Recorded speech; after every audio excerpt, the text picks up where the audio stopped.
الحمد لله رب العالمين والصلاة والسلام على سيد الأنبياء والمرسلين أما بعد فأعوذ بالله من الشيطان الرجيم بسم الله الرحمن الرحيم قال رسول الله صلى الله تعالى عليه وآله وسلم أسمعوا صلاة أهل محبتي وأعرفهم أو كما قال عليه السلام۔ نبی آخر الزمان صلی اللہ تعالی علیہ وآلہ وسلم کا فرمان ذیشان ہے، اسمعوا صلاۃ اہل محبتی وعارفہم، ارشاد فرمایا کہ میں اس بندے کا درود و سلام خود سنتا ہوں اور اس کو پہچانتا بھی ہوں جو عقیدت اور محبت کے ساتھ مجھ پر پڑتا ہے۔ صلو علی الحبیب صلی اللہ تعالی علی محمد۔ صدر الشریعہ بدر الطریقہ حضرت علامہ مولانا مفتی محمد امجد علی اعظمی رحمۃ اللہ تعالی علیہ بہار شریعت کے حصہ ششم یعنی چھٹا حصہ اور صفحہ نمبر 1083 بہار شریعت ہے۔ یہ مطبوعہ مکتبۃ المدینہ ہے، تخریج شدہ بہار شریعت۔ اس کے صفحہ نمبر 1083 پر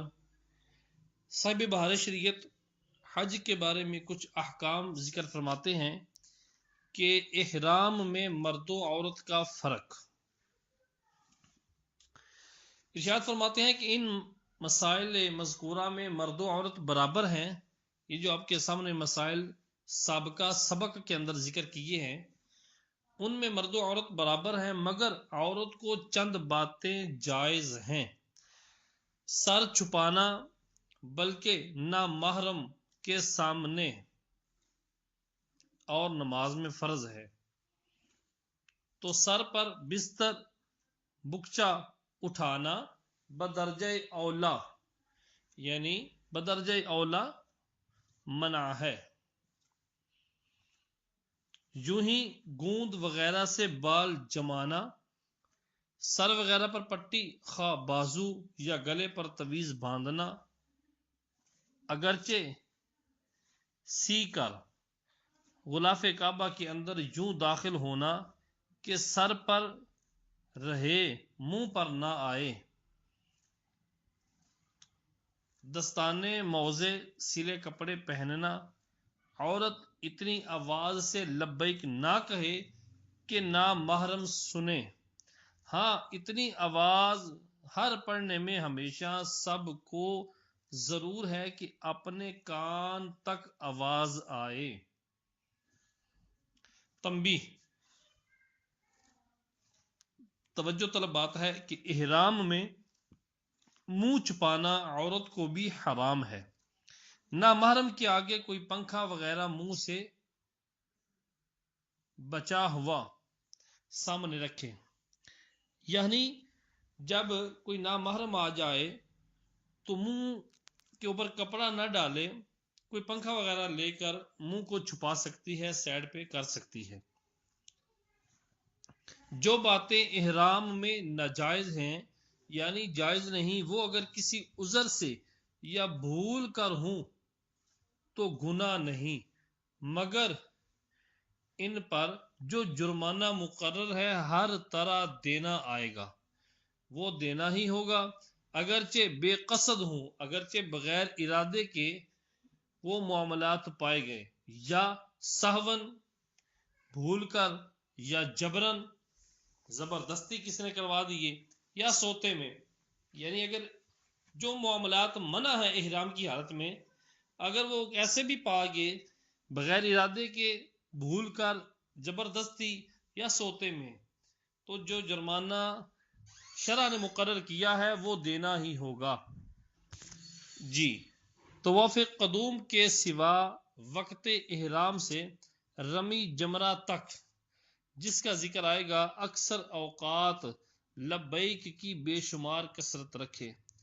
یعنی رمی جمرہ کیا ہے، اس کی وضاحت انشاءاللہ العزیز آگے آئے گی طواف قدوم کے ساتھ۔ تو فرماتے ہیں وہاں پر اکثر اوقات لبیک کی بے شمار کثرت رکھے اٹھتے بیٹھتے چلتے پھرتے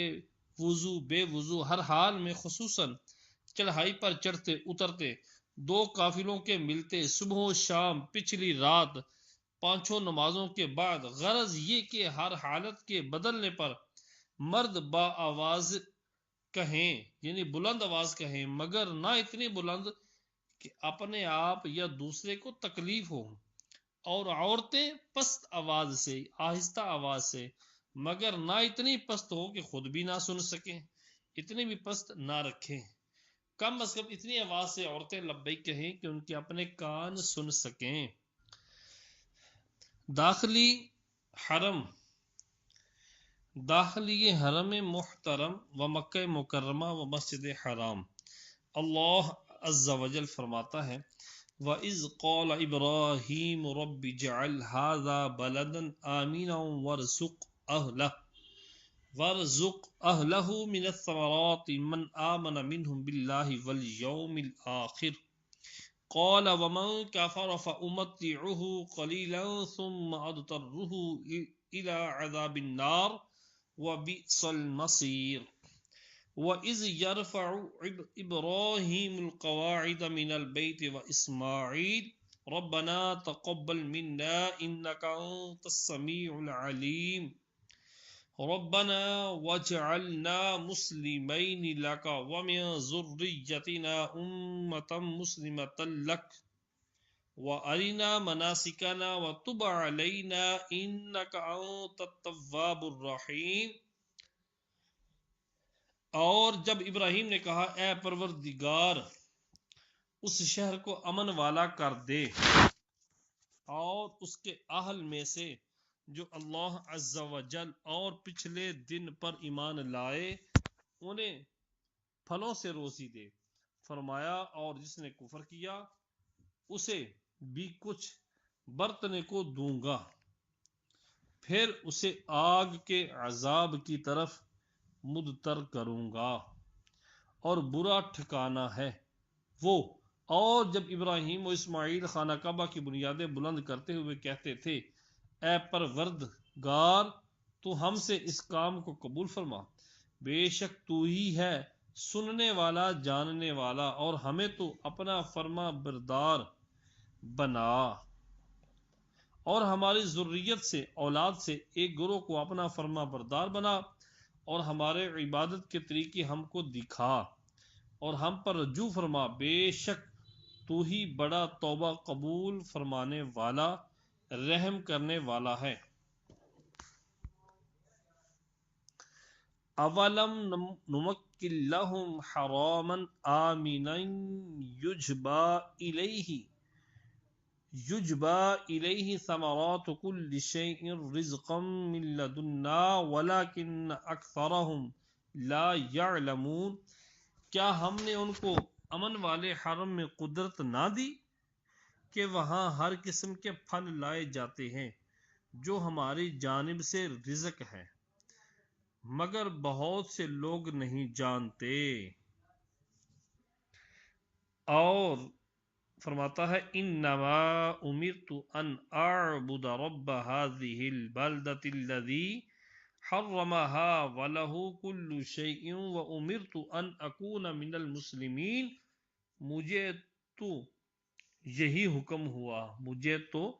یہی حکم ہوا کہ اس شہر کے پروردگار کی عبادت کروں جس نے اسے حرم کیا اور اسی کے لیے ہر شے ہے اور مجھے حکم ہوا کہ میں مسلمانوں میں سے رہوں حدیث نمبر 1 اور 2 صحیح بخاری و صحیح مسلم میں عبداللہ بن عباس رضی اللہ تعالیٰ عنہما سے مروی رسول اللہ صلی اللہ تعالیٰ علیہ وآلہ وسلم نے فتح مکہ کے دن یہ ارشاد فرمایا اس شہر کو اللہ عز و جل نے حرم یعنی بزرگ کر دیا ہے جس دن آسمان و زمین کو پیدا کیا تو وہ روز قیامت تک کے لیے اللہ عز و جل کے کیے سے حرم ہے مجھ سے پہلے کسی کے لیے اس میں قتال حلال نہ ہوا اور میرے لیے صرف تھوڑے سے وقت میں حلال ہوا اب پھر وہ قیامت تک کے لیے حرام ہے نہ یہاں کا کاٹنے والا درخت کاٹا جائے نہ یہاں کا کاٹنے والا درخت کاٹا جائے، نہ اس کا شکار بگھایا جائے، اور نہ یہاں کا پڑا ہوا مال کوئی اٹھائے، مگر جو اعلان کرنا چاہتا ہو اسے اٹھانا جائز ہے، اور نہ یہاں کی تر گھاس کاٹی جائے۔ حضرت عباس رضی اللہ تعالی عنہ نے عرض کی، یا رسول اللہ عز و جل صلی اللہ تعالی علیہ وآلہ وسلم، مگر ازخر، یہ بھی ایک قسم کی گھاس ہے، کہ اس کے کاٹنے کی اجازت دیجیے کہ یہ لوہاروں اور گھر کے بنانے میں کام آتی ہے۔ حضور صلی اللہ علیہ وآلہ وسلم نے اس کی اجازت دے دی۔ اسی کی مثال ابو شراح عدوی رضی اللہ تعالیٰ عنہ سے مروی۔ حدیث نمبر 3، ابن ماجہ عیاش بن ابی ربیعہ مخزومی رضی اللہ تعالیٰ عنہ سے راوی کہ رسول اللہ صلی اللہ تعالی علیہ وآلہ وسلم نے فرمایا، یہ امت ہمیشہ خیر کے ساتھ رہے گی جب تک اس حرمت کی پوری تعظیم کرتی رہے گی، اور جب لوگ اسے ضائع کر دیں گے ہلاک ہو جائیں گے۔ حدیث نمبر 4، طبرانی اوس میں جابر رضی اللہ تعالیٰ عنہ سے راوی کہ رسول اللہ صلی اللہ تعالی علیہ وآلہ وسلم نے فرمایا، کعبہ کے لیے زبان اور ہونٹ ہے۔ اس نے شکایت کی کہ اے رب، میرے پاس آنے والے اور میری زیارت کرنے والے کم ہیں۔ اللہ عز و جل نے وحی کی کہ میں خشوع کرنے والے، سجدہ کرنے والے آدمیوں کو پیدا کروں گا جو تیری طرف ایسے مائل ہوں گے جیسے کبوتری اپنے انڈے کی طرف مائل ہوتی ہے۔ حدیث نمبر 5، صحیح بخاری و صحیح مسلم میں ابن عمر رضی اللہ تعالیٰ عنہما سے مروی، رسول اللہ صلی اللہ تعالی علیہ وآلہ وسلم مکہ میں تشریف لاتے تو ذی طوا میں رات گزارتے، جب صبح ہوتی غسل کرتے اور نماز پڑھتے، اور دن میں داخل مکہ ہوتے، اور جب مکہ سے تشریف لے جاتے تو صبح تک ذی طوا میں قیام فرماتے۔ داخلی حرم کے احکام۔ نمبر 1، جب حرم مکہ کے متصل پہنچے، قریب پہنچ جائے، سر جھکائے، آنکھیں شرم گناہ سے نیچے کیے خشوع خضوع سے داخل ہو، دل کی عاجزی بھی ہو، ظاہراً بھی عاجزی ہو، داخل ہو، اور ہو سکے تو پیادہ ننگے پاؤں، پیدل ننگے پاؤں، اور لبیک و دعا کی کثرت رکھے، اور بہتر یہ کہ دن میں نہا کر داخل ہو۔ حیض و نفاس والی عورت کو بھی نہانا مستحب ہے۔ نمبر 2، مکہ معظمہ کے گردا گرد کئی کوس تک حرم کا جنگل ہے،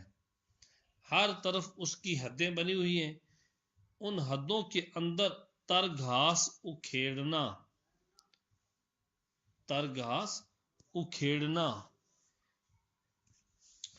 خودرو پیڑ کاٹنا، جو لگے ہیں خود سے اگے ہوئے ہیں پیڑ وغیرہ، ان کا کاٹنا،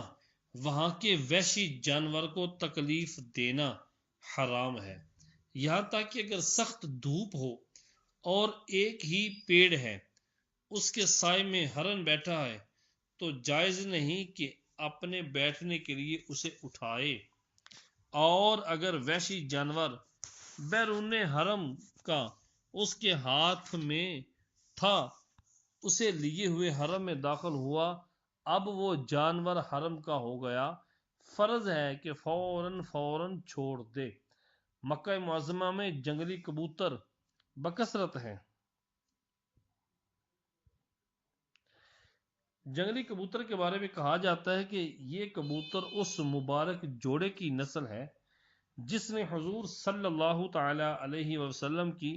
ہجرت کے وقت غار ثور میں انڈے دیے تھے۔ اللہ عز و جل نے اس خدمت کے صلہ میں ان کو اپنے حرم پاک میں جگہ بخشی۔ تو مکہ معظمہ میں جنگلی کبوتر بکثرت ہیں، ہر مکان میں رہتے ہیں، خبردار، ہرگز نہ اڑائے، نہ ڈرائے، نہ کوئی ایذا پہنچائے۔ بعض ادھر ادھر کے لوگ جو مکہ میں بستے ہیں کبوتروں کا ادب نہیں کرتے، ان کی ریس نہ کریں، مگر برا انہیں بھی نہ کہیں، کہ جب وہاں کے جانور کا ادب ہے تو مسلمان انسان کا کیا کہنا۔ یہ باتیں جو حرم کے متعلق بیان کی گئی آپ کے سامنے احرام کے ساتھ خاص نہیں، احرام ہو یا نہ ہو، بہرحال یہ باتیں حرام ہیں۔ اللہ اکبر۔ جب مکہ معظمہ نظر پڑے، ٹھہر کر یہ دعا پڑھے۔ کون سی؟ اللہم اجعل لی بہا قرارا وارزقنی فیہا رزقا حلالا۔ اور درود شریف کی کثرت کرے، اور یہ افضل یہ ہے کہ نہا کر داخل ہو اور مدفونین جنت معلی کے لیے فاتحہ پڑھے اور مکہ معظمہ میں داخل ہوتے وقت یہ دعا پڑھے۔ تو یہ دعا پڑھے، اللہم انت ربی وانا عبدک والبلد بلدک جئتک ہاربا منک الیک لأودی فرائدک واطلب رحمتک والتمس رضوانک اسألک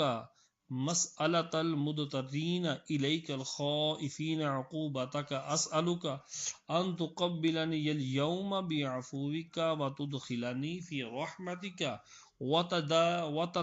وتتجاوز عنی بمغفرتک وتعیننی علی اداء فرائدک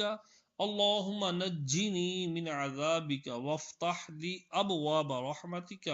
وادخلنی فیہا واعذنی من الشیطان الرجیم۔ جب مدعا میں پہنچے، یہ وہ جگہ ہے مدعا، یہ وہ جگہ ہے جہاں سے کعبہ معظمہ نظر آتا تھا جبکہ درمیان میں عمارتیں حائل نہ تھیں۔ یہ عظیم اجابت و قبول کا وقت ہے، اجابت و قبول، یہ قبولیت کی گھڑیاں ہیں۔ یہاں ٹھہرے اور صدقے دل سے، سچے دل سے اپنے اور تمام عزیزوں دوستوں مسلمانوں کے لیے مغفرت و عافیت مانگے اور جنت بلا حساب کی دعا کرے۔ اور درود شریف کی کثرت اس موقع پر نہایت اہم ہے۔ اس مقام پر 3 بار اللہ اکبر اور 3 مرتبہ لا الہ الا اللہ کہے اور یہ پڑھے، ربنا آتنا فی الدنیا حسنۃ وفی الآخرۃ حسنۃ وقنا عذاب النار، اللہم انی اسألک من خیر ما سألک منہ نبیک محمد صلی اللہ تعالی علیہ وسلم واعوذ بک من شر ما استعاذک منہ نبیک محمد صلی اللہ تعالی علیہ وسلم۔ اور یہ دعا بھی پڑھے، اللہم ایمانا بک وتصدیقا بکتابک ووفاء بعہدک واتباعا لسنت نبیک سیدنا ومولانا محمد صلی اللہ علیہ وسلم۔ اللہم زد بیتک ھذا تعظیما وتشریفا ومحابۃ وزد من تعظیمہ وتشریفہ من حجہ واعتمرہ تعظیما وتشریفا ومحابہ۔ اور یہ دعا جامع کم از کم 3 بار اس جگہ پڑھیں۔ اللہم ھذا بیتک وانا عبدک اسألک العفو والعافیۃ فی الدین والدنیا والآخرۃ لی ولوالدی وللمؤمنین والمؤمنات ولعبادک امجد علی، اللہ اکبر، ولعبادک امجد علی اللہم انصرہ نصرا عزیزا آمین۔ اس دعا کے اندر صدر الشریعہ بدر الطریقہ رحمۃ اللہ تعالی علیہ نے اپنے نام کا ذکر فرمایا کہ تیرا بندہ امجد علی اعظمی، الہی تو اس کی قوی مدد فرما۔ اللہ تبارک و تعالی ہمیں بھی یہ موقع عطا فرمائے کہ ہم بھی وہاں پر جا کر مکہ معظمہ کے اندر کعبہ معظمہ پر جب نظر پڑے تو یہ دعائیں مانگ سکیں۔ مسئلہ نمبر 1، جب مکہ معظمہ میں پہنچ جائے تو سب سے پہلے مسجد الحرام میں جائے، کھانے پینے، کپڑے بدلنے، مکان کرایہ لینے وغیرہ دوسرے کاموں میں مشغول نہ ہو۔ ہاں اگر عذر ہو، مثلا سامان کو چھوڑتا ہے تو ضائع ہونے کا اندیشہ ہے، تو محفوظ جگہ رکھوانے یا اور کسی ضروری کام میں مشغول ہوا تو حرج نہیں۔ اور اگر چند شخص ہوں تو بعض اسباب اتروانے میں مشغول ہوں اور بعض مسجد الحرام شریف کو چلے جائیں۔ ذکر خدا اور رسول اور اپنے تمام مسلمانوں کے لیے دعائے فلاح دارین کرتا ہوں، دونوں جہاں کی فلاح کامیابی کی دعائیں کرتا ہوا اور لبیک کہتا ہوا باب السلام تک پہنچے اور اس آستانہ پاک کو بوسہ دے کر پہلے دایاں پاؤں رکھ کر داخل ہو اور یہ کہے کیا؟ اعوذ باللہ العظیم وبوجہہ الکریم وسلطانہ القدیم من الشیطان الرجیم، بسم اللہ الحمد للہ والسلام علی رسول اللہ، اللہم صلی علی سیدنا محمد وعلی آل سیدنا محمد وازواج سیدنا محمد، اللہم اغفر لی ذنوبی وافتح لی ابواب رحمتک۔ یہ دعا خوب یاد رکھے، جب کبھی مسجد الحرام شریف یا کسی مسجد میں داخل ہو اسی طرح داخل ہو اور یہ دعا پڑھ لیا کرے۔ اس وقت خصوصیت کے ساتھ اس دعا کے ساتھ اتنا اور ملال لے، اللہم انت السلام ومنک السلام والیک یرجع السلام، حینا ربنا بالسلام وادخلنا دار السلام، تبارکت ربنا وتعالیت یا ذا الجلال والاکرام، اللہم ان ھذا حرمک وموضع امنک فحرم لحمی وبشری ودمی ومخی وعظامی علی النار۔ اور جب کسی مسجد سے باہر آئے پہلے بایاں قدم باہر رکھے اور وہیں وہ پچھ سب کا وہی دعا پڑھے، مگر اخیر میں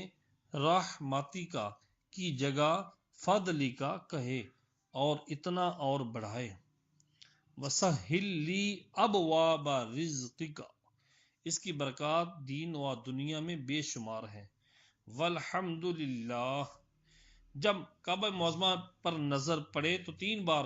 لا الہ الا اللہ واللہ اکبر کہے اور درود شریف اور یہ دعا پڑھے،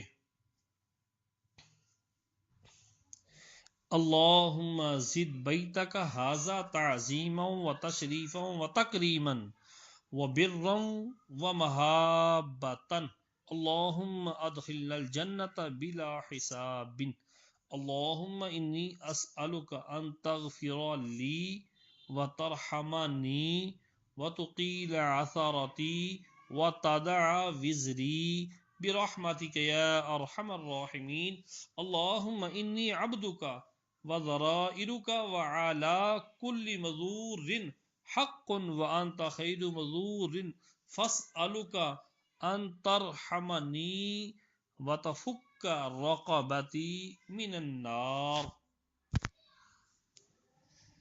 یہاں سے صدر الشریعہ صاحب بہار شریعت طواف و سعی صفا مروہ اور عمرے کا بیان ذکر کرتے ہیں، تو میں کوشش کرتا ہوں آپ کے سامنے عرض کروں، آپ توجہ فرمائیں گے تو انشاءاللہ العزیز علم کا خزانہ ہاتھ میں آئے گا۔ اللہ عز و جل قرآن کریم میں فرماتا ہے وَإِذْ جَعَلْنَا الْبَيْتَ مَثَابَةً لِلنَّاسِ وَأَمْنًا وَاتَّخِذُوا مِن مَّقَامِ إِبْرَاهِيمَ مُصَلًّى وَعَهِدْنَا إِلَىٰ إِبْرَاهِيمَ وَإِسْمَاعِيلَ ان طہر بیتی للطائفین والعاقفین والرکع السجود، اور یاد کرو جب کہ ہم نے کعبہ کو لوگوں کا مرجع اور امن کیا. مرجع کہتے ہیں کہ رجوع کرنے کی جگہ، مرجع، اور امن کیا اور مقام ابراہیم سے نماز پڑھنے کی جگہ بناؤ. اور ہم نے ابراہیم و اسماعیل کی طرف عہد کیا کہ میرے گھر کو طواف کرنے والوں اور اعتکاف کرنے والوں اور رکوع و سجود کرنے والوں کے لیے پاک کرو. اور اللہ تبارک و تعالیٰ فرماتا ہے وَإِذْ بَوَّأْنَا لِإِبْرَاهِيمَ مَكَانَ الْبَيْتِ أَلَّا تُشْرِكَ بِي شَيْئًا وَطَهِّرْ بَيْتِيَ لِلطَّائِفِينَ وَالْقَائِمِينَ وَالرُّكَّعِ السُّجُودِ وَأَذِّنْ فِي النَّاسِ بِالْحَجِّ يَأْتُوكَ رِجَالًا وَعَلَى كُلِّ ضَامِرٍ يَأْتِينَ مِنْ كُلِّ فَجٍّ عَمِيقٍ لِيَشْهَدُوا مَنَافِعَ لَهُمْ وَيَذْكُرُوا اسْمَ اللَّهِ فی ایام معلومات علی ما رزقهم من بہیمۃ الانعام فکلوا منها واطعموا البائس الفقیر ثم لیقضوا تفثهم وليوفوا نذورهم وليطوفوا بالبیت العتیق ذلك ومن يعظم حرمات اللہ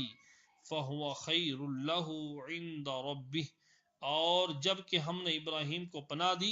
خانہ کعبہ کی جگہ میں یوں کہ میرے ساتھ کسی چیز کو شریک نہ کر، اور میرے گھر کو طواف کرنے والوں اور قیام کرنے والوں اور رکوع سجود کرنے والوں کے لیے پاک کر، اور لوگوں میں حج کا اعلان کر دے. لوگ تیرے پاس پیدل آئیں گے اور لاغر اونٹنیوں پر کے ہر راہ بعید سے آئیں گے، دور دراز سے آئیں گے تاکہ اپنے نفع کی جگہ میں حاضر ہوں اور اللہ عز و جل کے نام کو یاد کریں معلوم دنوں میں اس پر کہ انہیں چوپائے جانور عطا کیے تو ان میں سے کھاؤ اور نا امید فقیر کو کھلاؤ. پھر اپنے میل کچیل اتاریں اور اپنی منتیں پوری کریں اور اس آزاد گھر کعبہ کا طواف کریں. بات یہ ہے اور جو اللہ عز و جل کے حرمات کی تعظیم کرے تو یہ اس کے لیے اس کے رب کے نزدیک بہتر ہے، کیونکہ اللہ تبارک و تعالی فرماتا ہے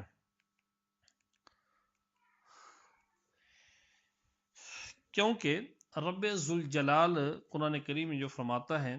ان الصفا والمروہ من شعائر اللہ فمن حج البیت او اعتمر فلا جناح علیہ ان یطوف بہما ومن تطوع خیرا فان اللہ شاکر علیم. بے شک صفا و مروہ اللہ عز و جل کی نشانیوں سے ہے. جس نے کعبہ کا حج یا عمرہ کیا اس پر اس میں گناہ نہیں کہ ان دونوں کا طواف کرے، اور جس نے زیادہ خیر کیا تو اللہ عز و جل بدلہ دینے والا علم والا ہے. بخاری حدیث نمبر 1 صحیح بخاری و صحیح مسلم میں ام المؤمنین صدیقہ رضی اللہ تعالی عنہا سے مروی فرماتی ہے کہ جب نبی کریم صلی اللہ علیہ وآلہ وسلم حج کے لیے مکہ میں تشریف لائے سب کاموں سے پہلے وضو کر کے بیت اللہ کا طواف کیا. نمبر 2 صحیح مسلم شریف میں ابن عمر رضی اللہ تعالیٰ عنہما سے مروی رسول اللہ صلی اللہ علیہ وآلہ وسلم نے حجر اسود سے حجر اسود تک 3 پھیروں میں رمل کیا اور 4 پھیرے چل کر کیے، اور ایک روایت میں ہے کہ پھر صفا و مروہ کے درمیان سعی فرمائی. حدیث نمبر 3 صحیح مسلم میں جابر رضی اللہ تعالیٰ عنہ سے راوی ہے کہ رسول اللہ صلی اللہ تعالیٰ علیہ وآلہ وسلم جب مکہ میں تشریف لائے تو حجر اسود کے پاس آ کر اسے بوسہ دیا، پھر داہنے ہاتھ کو چلے اور 3 پھیروں میں رمل کیا. حدیث نمبر 4 صحیح مسلم میں ابو طفیل رضی اللہ تعالیٰ عنہ سے مروی کہتے ہیں میں نے رسول اللہ صلی اللہ تعالیٰ علیہ وآلہ وسلم کو بیت اللہ کا طواف کرتے دیکھا اور حضور صلی اللہ علیہ وآلہ وسلم کے دست مبارک میں چھڑی تھی، اس چھڑی کو حجر اسود سے لگا کر بوسہ دیتے. نمبر 5 ابو داؤد نے ابو ہریرہ رضی اللہ تعالیٰ عنہ سے روایت کی کہ رسول اللہ صلی اللہ تعالیٰ علیہ وآلہ وسلم مکہ میں داخل ہوئے تو حجر اسود کی طرف متوجہ ہوئے، اسے بوسہ دیا، پھر طواف کیا، پھر صفا کے پاس آئے اور اس پر چڑھے یہاں تک کہ بیت اللہ نظر آنے لگا، پھر ہاتھ اٹھا کر ذکر الہی میں مشغول رہے جب تک خدا نے چاہا اور دعا کی۔ حدیث نمبر 6، امام احمد نے عبید بن عمیر سے روایت کی، کہتے ہیں میں نے ابن عمر رضی اللہ تعالیٰ عنہما سے پوچھا کیا وجہ ہے کہ آپ حجر اسود و رکن یمانی کو بوسہ دیتے ہیں؟ جواب دیا کہ میں نے رسول اللہ صلی اللہ علیہ وآلہ وسلم کو فرماتے سنا کہ ان کو بوسہ دینا خطاؤں کو گرا دیتا ہے، اور میں نے حضور صلی اللہ علیہ وآلہ وسلم کو فرماتے سنا جس نے 7 پھیرے طواف کیا اس طرح کہ اس کے آداب کو ملحوظ رکھا اور 2 رکعت نماز پڑھی تو یہ گردن آزاد کرنے کی مثل ہے، اور میں نے حضور صلی اللہ علیہ وآلہ وسلم کو فرماتے سنا کہ طواف میں ہر قدم کے اٹھاتا اور رکھتا ہے اس پر 10 نیکیاں لکھی جاتی ہیں اور 10 گناہ مٹائے جاتے ہیں اور 10 درجے بلند کیے جاتے ہیں۔ اسی کے قریب قریب ترمذی و حاکم و ابن خزیمہ وغیرہ نے بھی روایت کی۔ اللہ تبارک و تعالی ہمیں حج و عمرہ کی سعادت نصیب فرمائے اور بار بار میٹھا مدینہ دکھائے۔ صلو علی الحبیب